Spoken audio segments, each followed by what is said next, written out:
Hello friends and movers, how are we doing today? I just wanted to talk about why I think that movement training is something that everybody needs, and a little bit about what the heck does that mean.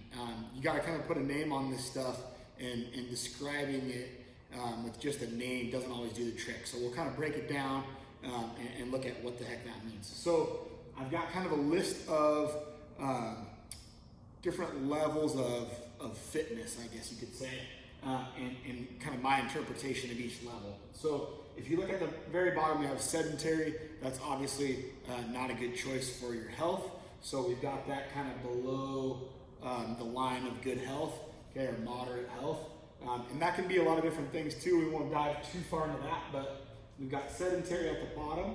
Okay, so there's this line of about 30 minutes a day of moderate intensity activity that's going to start to produce some health benefits. Okay, so if you are sitting for 90% of your day and then you do moderate activity, you're probably not going to see health benefits. But if you have kind of a baseline of activity during your day and then you bump it up to a little bit higher intensity for 30 minutes a day, you can start to see some health benefits. And there's lots of things that fall under moderate intensity activity, which is some of the stuff we're going to talk about in the middle here. Okay, so a step up from that would be having an active job.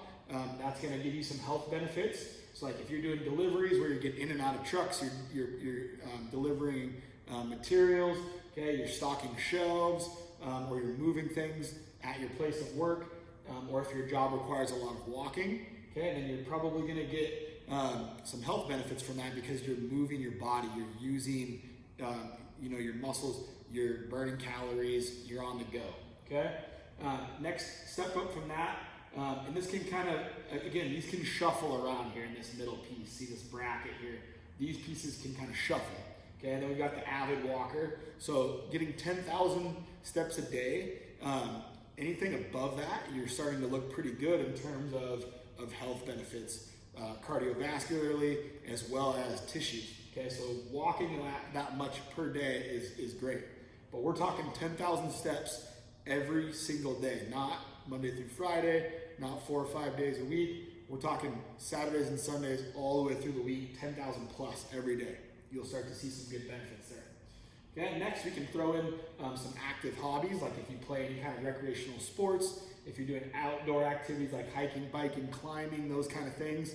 Okay, now we're starting to ramp it up.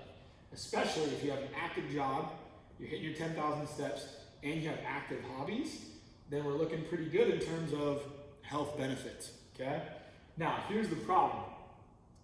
Everything below this line, okay, so in here, everything below that is relatively random, okay? So like playing a sport is great exercise, but there's this level of randomness to it where every game that you play is going to be different. Like for me, I play softball. Maybe I don't get a single ball hit to me all day. Maybe I don't get on base and run the bases very much. Okay, maybe we 10 run a team and we only play 4 innings. Something like that. It's going to be random.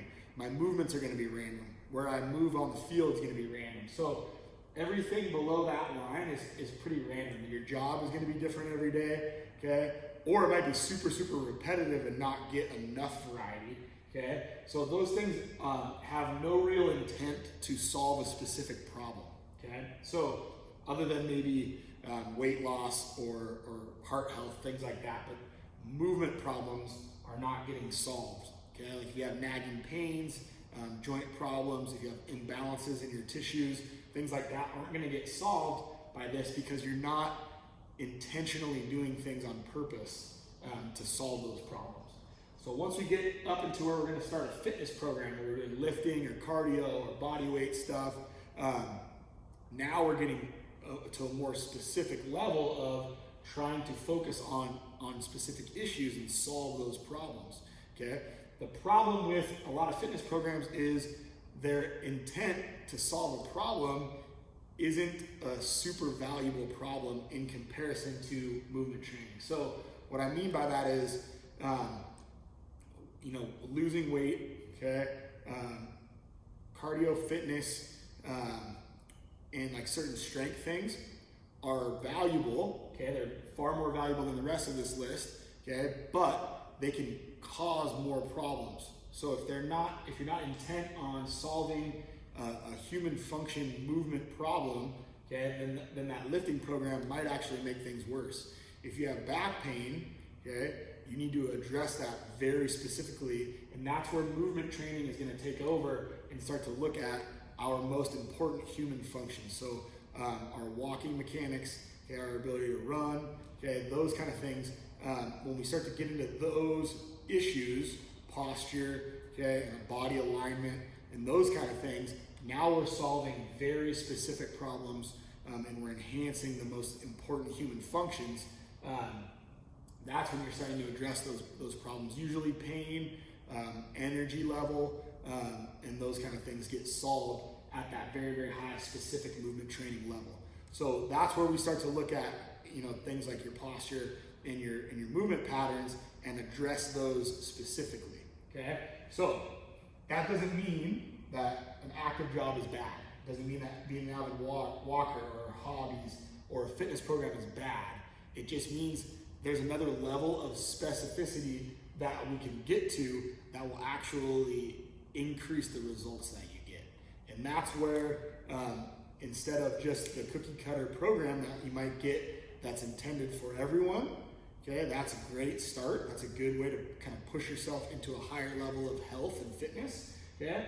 But until you start to get down to the roots of, what's going wrong with how you move or bad habits, then you're not going to solve those specific pain problems and those specific movement problems. So we need to get to that level of movement training. That's a kind of in between optimal health and sports performance. We want to be somewhere in that range and treat everybody as if they are a high level athlete that we're trying to increase their quality of life.